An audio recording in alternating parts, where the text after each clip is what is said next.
A digital audit is an assessment of all active media channels that evaluates how effective they are in your current campaign.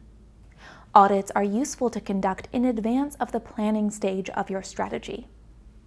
They allow you to build a foundation based on historical performance and to understand the available channels to include in your plan. Audits are a step-by-step process that you go through to make sure that you understand what's going on. They are crucial for establishing exactly what sites we have, what pages are on the site, what profiles we have on social media, what accounts are in existence, and who has been operating them.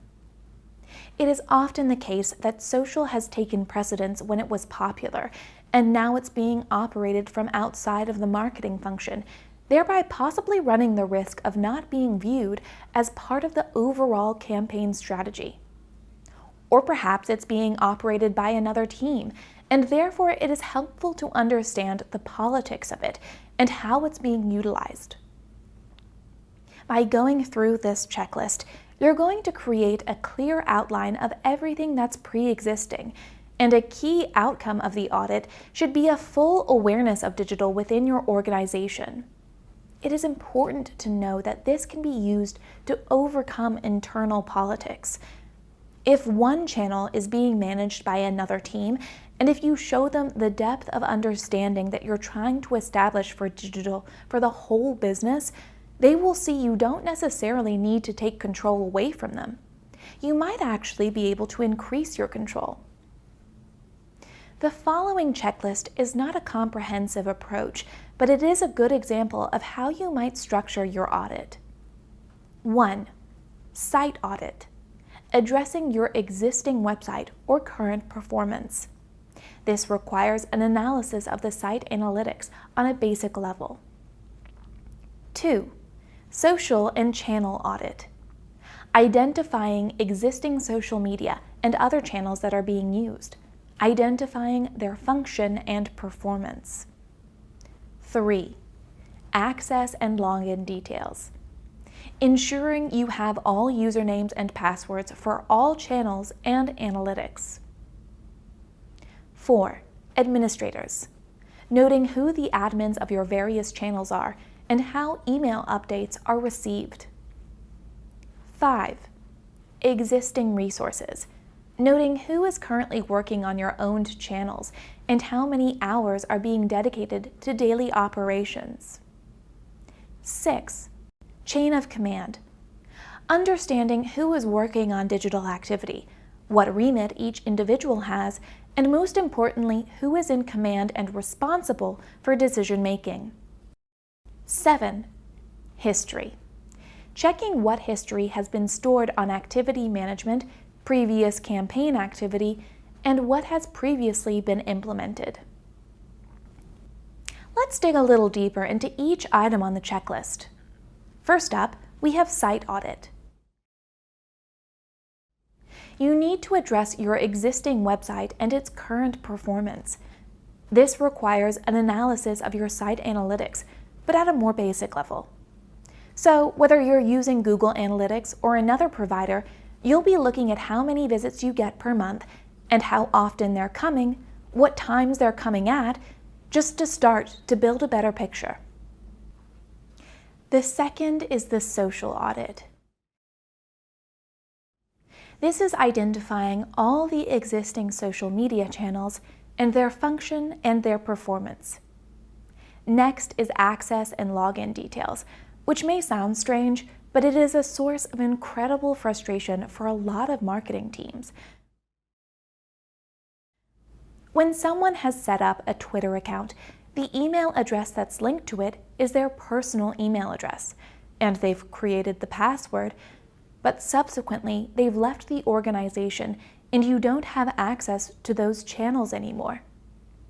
So make sure that for every channel you have the login details and you know what email it's being sent to, making sure that it's not a personal email address. If you need to, try to create business-owned email addresses so that you can transfer any of that information cross-team. There's nothing worse than losing an account for a month because somebody has left the organization.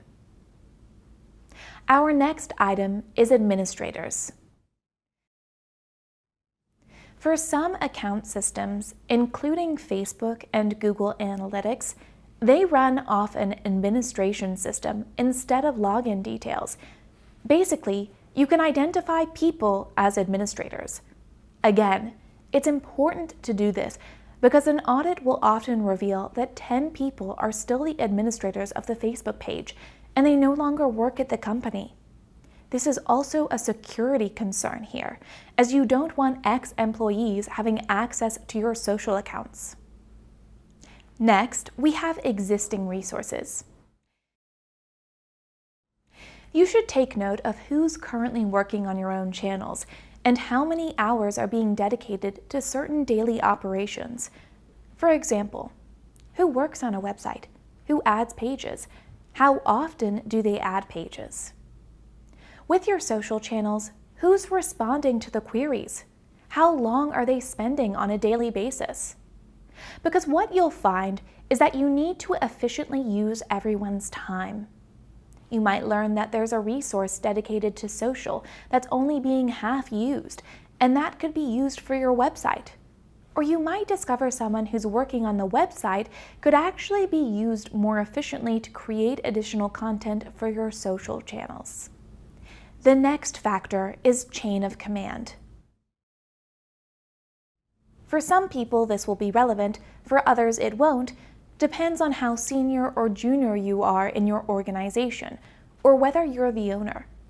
But chain of command is crucial to understanding all of your activity, from who approves it to who agrees what each person is doing, and who's responsible at the end of the day. Effectively, where does the buck stop? If something goes wrong, who's the person everyone's going to look to? The final factor is history. Obviously, with digital, we have quite a lot of data available to us. It's important to understand what historical data exists and how you can actually begin to learn from that. Additionally, it can mean asking people that have worked on the account, what works, what doesn't work. This can help to understand how the tags are set up on your various pages and on your website. How is your YouTube channel configured? And how often do you post on your social channels? All of this is very important to starting to build a better picture. When your digital audit is complete, you will have a good understanding of your digital capabilities based on past campaigns, employee agency skill sets, and resources available. You can then build upon these insights and use your new understanding of the tools and strategies available to proceed with your digital marketing plan.